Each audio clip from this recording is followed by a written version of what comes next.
Welcome to SuperWest Sundays, guys.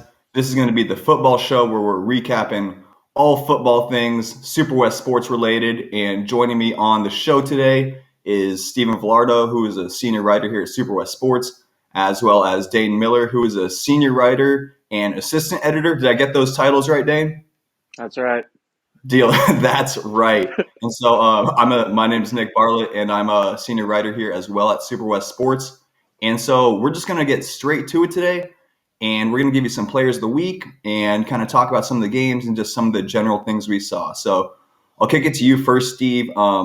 Any kind of just general thoughts on Colorado's program or the Colorado-Nebraska game? Nebraska's still a hot mess. I mean, you can take away Scott Frost, but you can't take the Scott Frost out of the program for at least a year. No, I should stop beating up Scott Frost. He's doing all right now. He's getting paid to chill, so he's good. No, I mean Nebraska's got a long way to go. I mean, their defense is actually pretty decent, but I mean Nebraska's not necessarily there. Colorado looked great. I mean, Colorado looks far better than I thought they would at the start of the year. I'm still not putting them super high in my SuperWest rankings. I got to turn my phone off there. Sorry about that, guys. And I'm not going to necessarily. I don't know that they're even a top 25 team yet. In my opinion, I mean, I guess if I'm going to rank them in the top 25, I probably had to do it this week or next week after they beat Colorado State.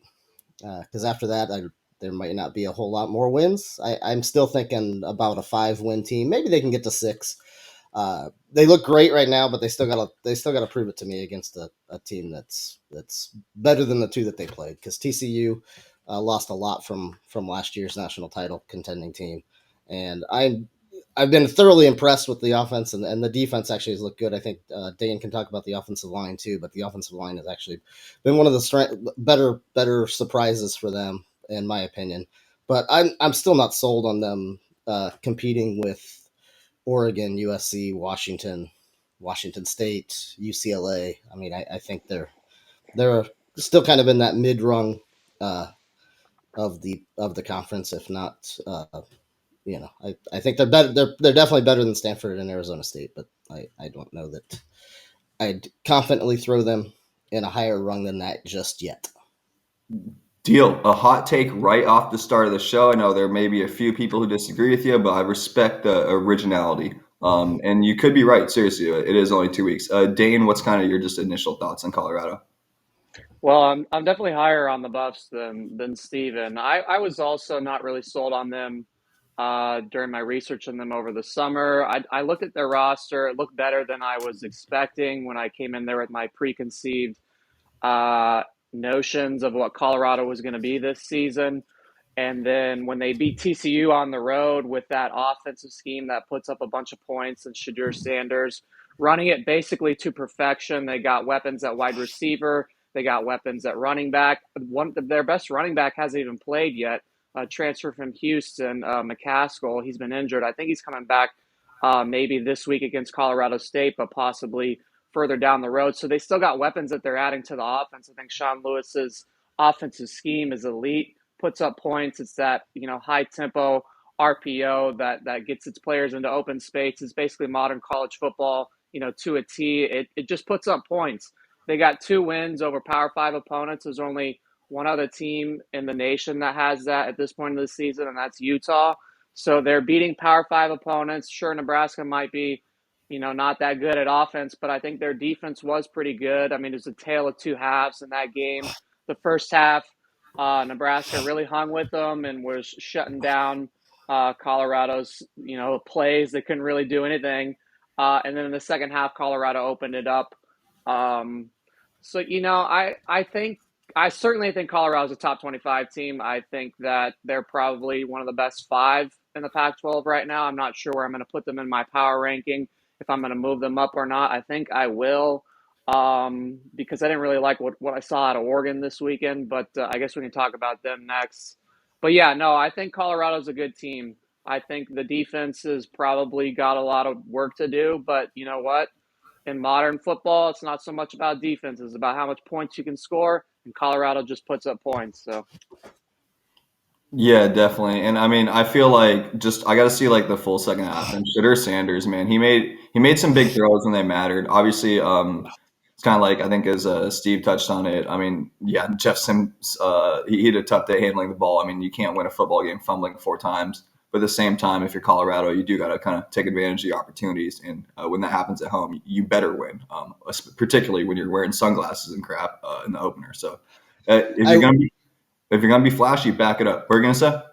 I will say Shadur Sanders has looked excellent. He has definitely looked the part and worth all the hype. So I will yeah, I'll tip my cap to Colorado on some of the individual talent they've got for sure.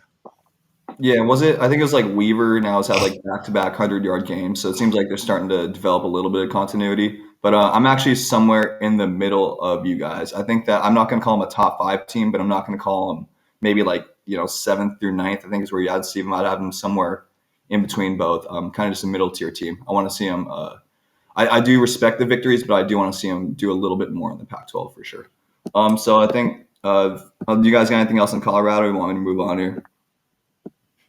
I'll say one more thing. I'll take it as a game by game with Colorado. I remember a few years ago in 2020, nobody was really expecting them to do anything. They reeled off a bunch of wins, sure, COVID season or whatever, and they made the Alamo Bowl, right? And so teams that put together wins early in the season start to build confidence about themselves, and they tend to overperform. And when you have a person like Prime leading them as a leader, I don't know if you've seen quotes that he puts out. I mean, you probably have, but like he's a leader of men. I would describe him as that. And so when you have a team, I'll call him a team of destiny. When you start winning games early, you have a coach that leads, and you have players capable of doing it. It all kind of comes together into one, and you just have to take it game by game. So Colorado State's up next. We'll reevaluate them after then, and they play Oregon. Then we'll really know what Colorado is this season. Yeah, definitely. And I saw one thing that Coach Prime has just basically been like tweeting win, just win repeatedly, one word. I hear you. I hear you. Kind of hopping ahead here. We could talk about Caleb Williams. I think just kind of a simple question this early in the season. You got like Utah, USC, Washington, Oregon. Out of like the front runners, and I'll go over to you this time. Dane, we'll start with you this time. Out of like the front runner teams in the Pac-12, or if you got Colorado in there, is there a team that stood out to you at this point? I think everybody's kind of stood out because of how the Pac-12 has been doing so well.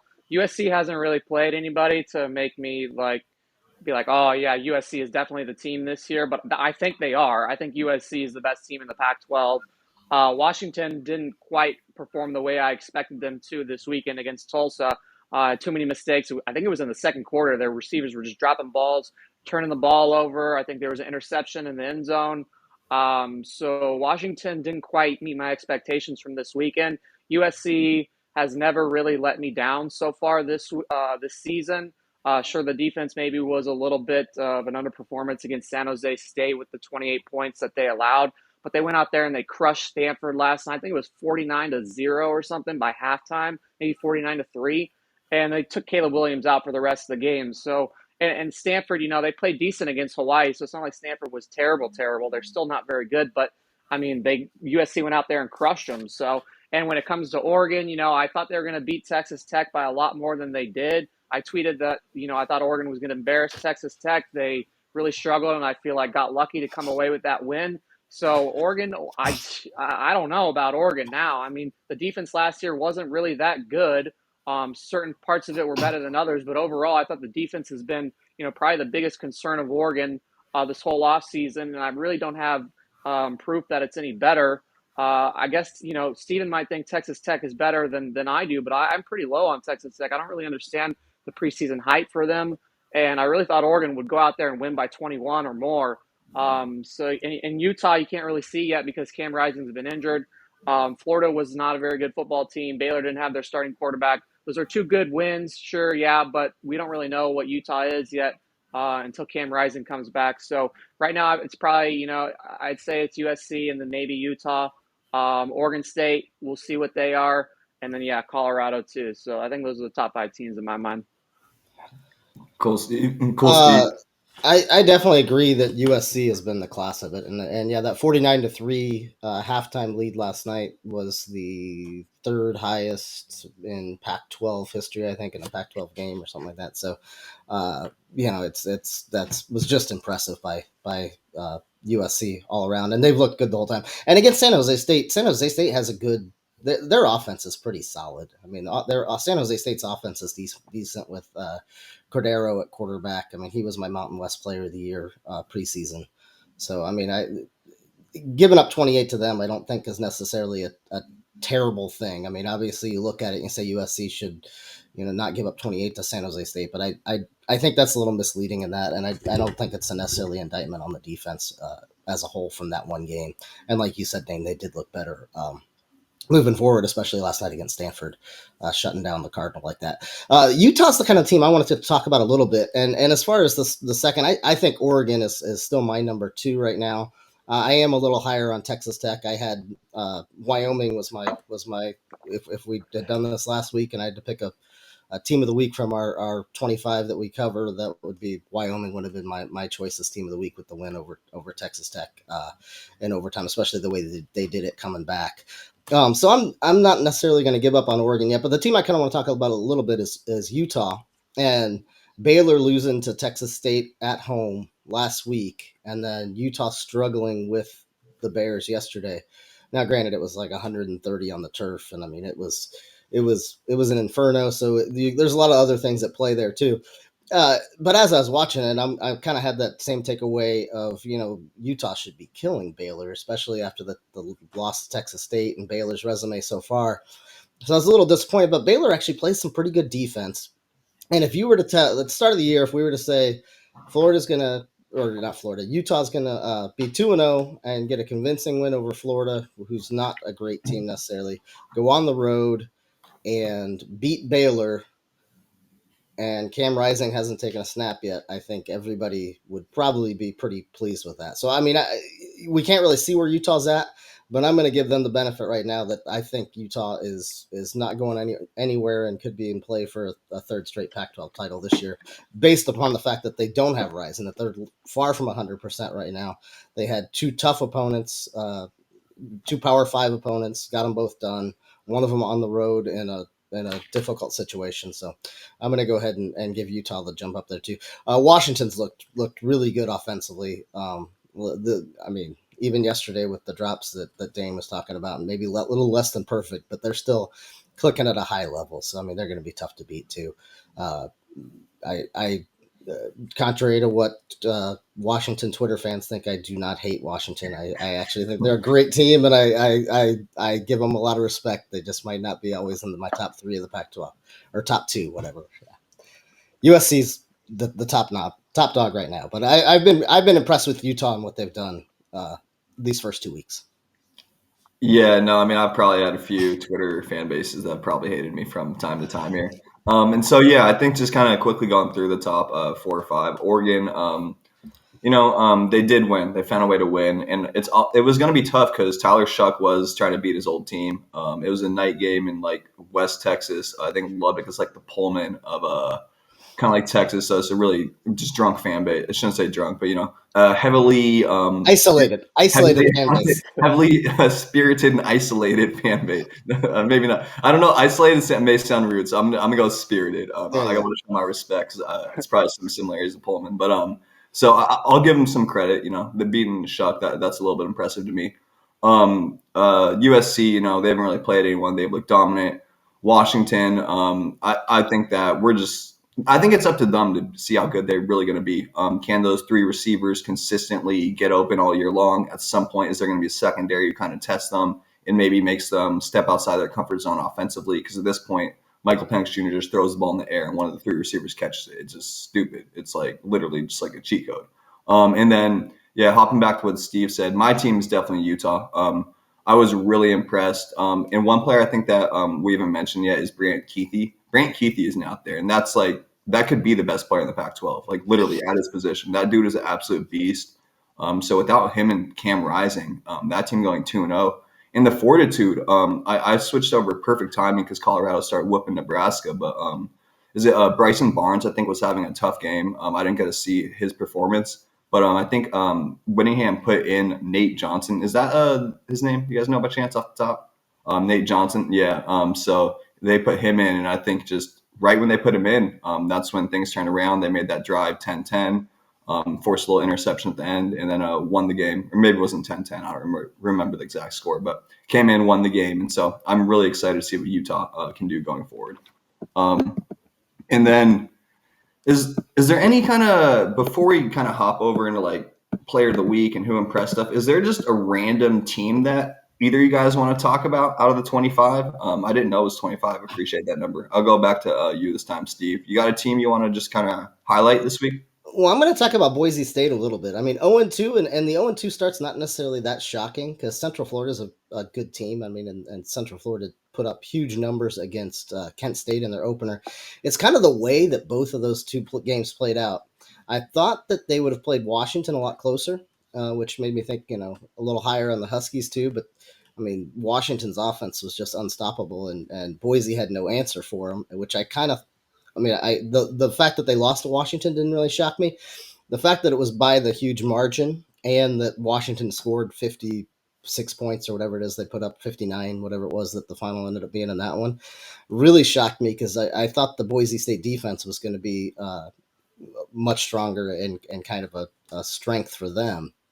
Kind of almost a strength versus strength with Washington's offense versus Boise's defense, and Washington just cut through them with like a knife without butter. Or through butter. I guess I said that totally wrong, but whatever. And then I would say it's early, but it's not early out here.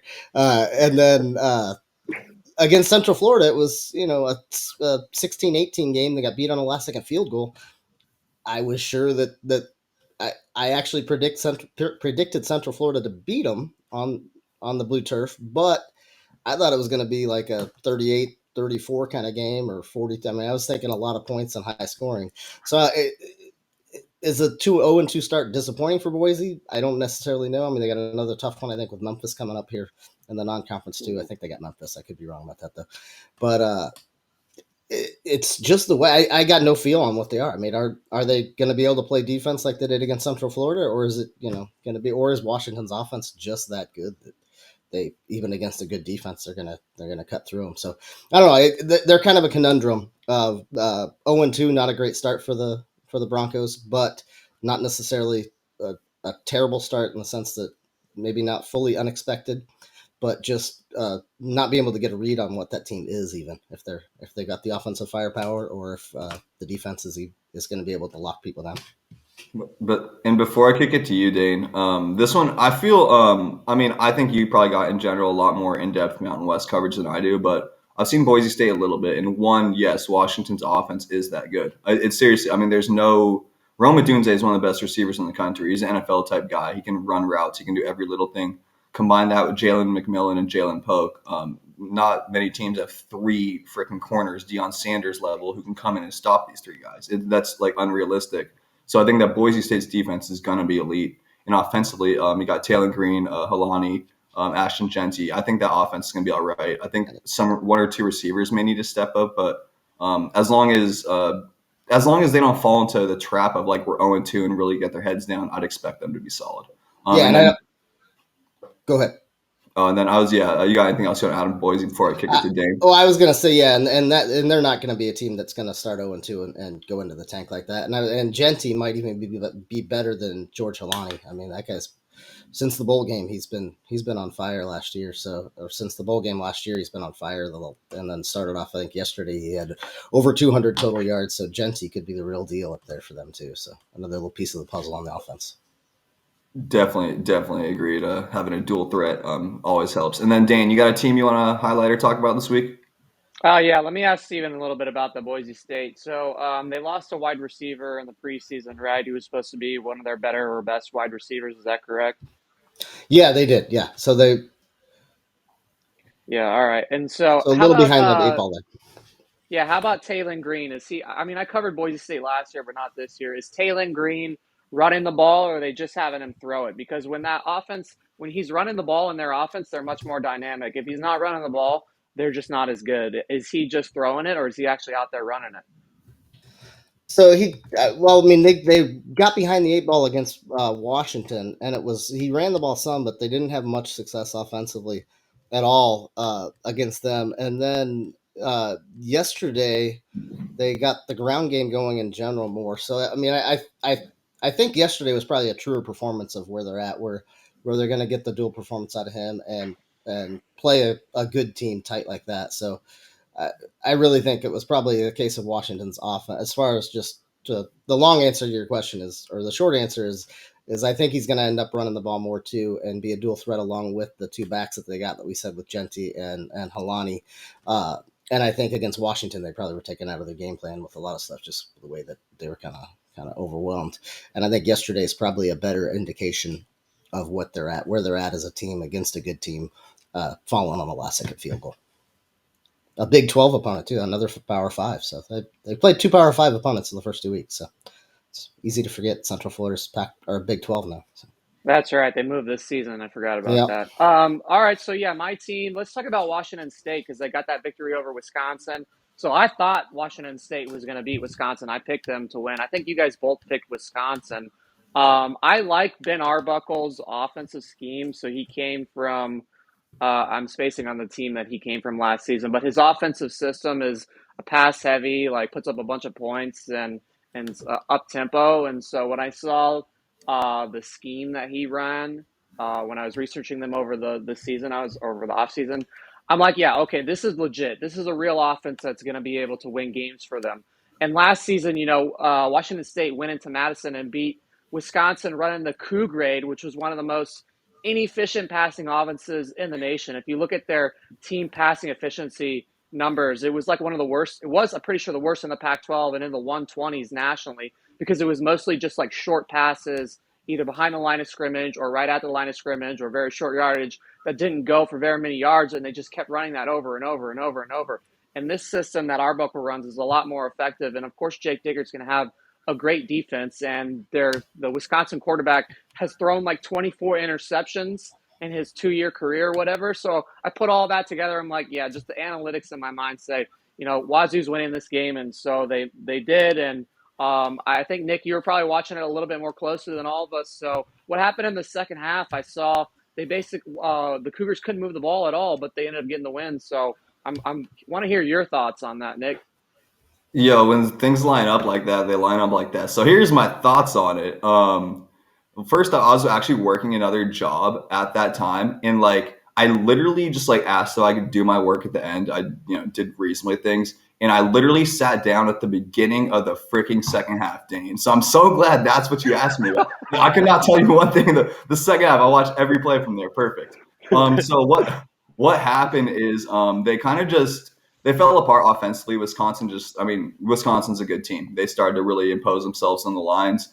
And bottom line, you could kind of break it down because the Cougs didn't play good in the second half at all. They just didn't Coug it. There's no other way to say it. They pulled it out. And I think this goes back to Jake Dickert and RIP to Mike Leach. Not RIP, but I hope Rolovich as well. I'm sure his things. I'm sure his life changed a little bit. But I've really liked Jake Dickert's approach because he just fits the Pullman vibe. He's a more of a small town, humble guy, and I've been saying this for 2 years.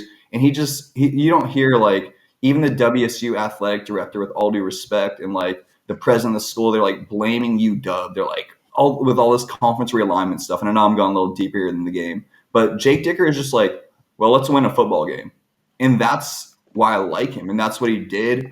And bottom line, they just made enough plays in the second half. Wisconsin was driving, and I believe it was I don't know if it exactly was Jaden Hicks, but he was around the ball. Someone forced the fumble. Could have been overturned, but it wasn't. The Cougs got it back. I think it was 24-22 at that point. WSU drove down the field, punched him to go up 31-22, and kind of held on from there. So bottom line is they played a good first half. They really played pretty bad in the second half, but they found a way to win. And I just got to say here, because I may have no affiliation with this school, absolutely none. And I think that we're all, and Oregon State's in the same boat. I think we're all just hoping for a miracle run, because I think every Coug fans, Beaver fans probably don't want to hear it. We all can probably see the writing on the wall, but Ken Griffey Jr. did save the Mariners from leaving Seattle once. And the only day to do that, or the only way to do that, is to win. So that win against Wisconsin, hope my Pullmanites got really faded. I'm from there, so that community, hell yeah, get drunk, have a great night. Hope you had a hell of a Saturday, and let's get back at it next week. So that's my thoughts on the Cougs right now. And then well, real quick to go back to that Boise State thing, I think I was just to correct myself in talking. Actually, Maddox Madsen finished that game out at quarterback and replaced the Taylor Green yesterday. So I was still high on Ashton Genty's performance at running back and how well he did. But Green had run for, I think he ran for 38 in that one and threw for 144. And then Madsen came in. I think he was like 5 of 8 to finish the game in the fourth quarter there. I didn't actually see if it was fully injury issues with Green at the end, or if it was some performance stuff there. So just wanted to get that out there too, though. And I misspoke earlier when I was talking about Genty. No, appreciate it, man. That's good stuff, man. That is why you're the stats guy, man. I probably forget half the things I talk about, So like seriously, that's actually crucial. And then I think we covered a lot of teams here. They're kind of just some players of the week you guys want to throw out there. Nothing super in depth, but like you got like a lighthearted player. I think either one of you guys want to start. I'll let whoever talks first. Ready, set, go. Oh, I saw the raise hand. Okay, we'll go with Dane. Class. Yeah. Let me talk about Arizona wide receiver Tetairoa McMillan. 161 yards receiving on the road on an overtime loss to Mississippi State. Had a key touchdown right there at the end or near the end of regulation to tie the game, I believe.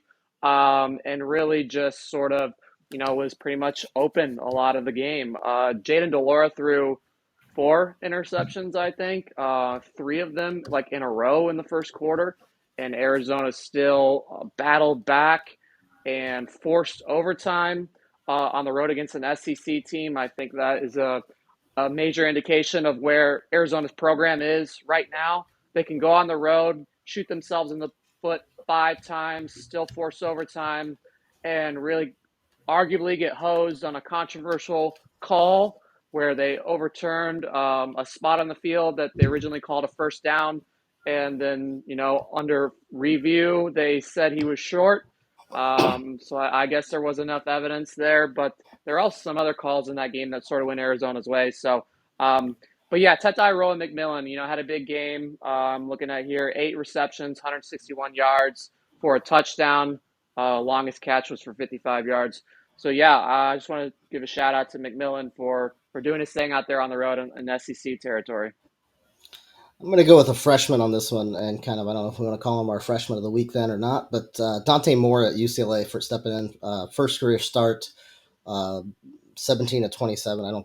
17 to 27, 290 yards, 3 touchdowns at Snapdragon Stadium against a San Diego State team that looks pretty good, especially defensively. San Diego State's probably got a pretty good defense, and UCLA they had a lot of good rushing out of TJ Harden and Carson Steele. Carson Steele looks like a beast as well, coming over from Ball State, without a doubt. But Dante Moore, 290 yards, 3 touchdowns, kind of opened it up with a big 81-yarder early in the either late in the second half or second quarter, or early in the third quarter, whatever it was on that one. But to Norwood, Josiah Norwood.